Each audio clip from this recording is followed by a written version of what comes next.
السؤال اللي كان يصلنا يوميا، اريد بروتين يحرق لي الدهون اللي عندي. هو البروتين يحرق الدهون؟ بجديد ايصار البروتين يحرق الدهون؟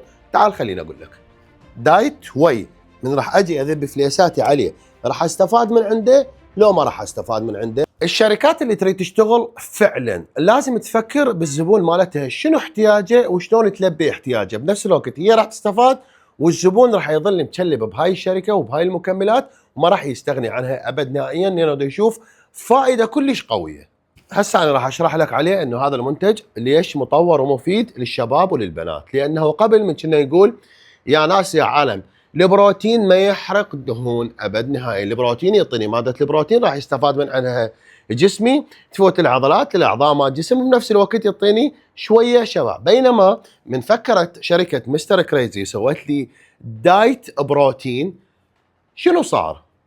خلت بداخله حوارق مال دهون، وخلت بداخله شاي اخضر راح يرفع لي عمليه الايض الغذائي عندي، راح ينزل احتباس السوائل، والكارنتين راح يفوت الدهون اللي انا دا احرقها خلال اليوم راح يحولها الى مصدر طاقه. الشركه الحقيقيه مو همها بس مبيعات، همها شلون تكسب الزبون. وهنا شلون كسبت الزبون؟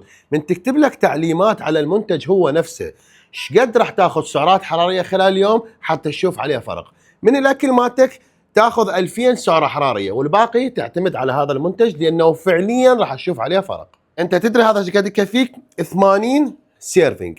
السيرفنج الواحد ممكن تخلطه ب 200 الى 300 مي حسب الطعم اللي انت تحبه.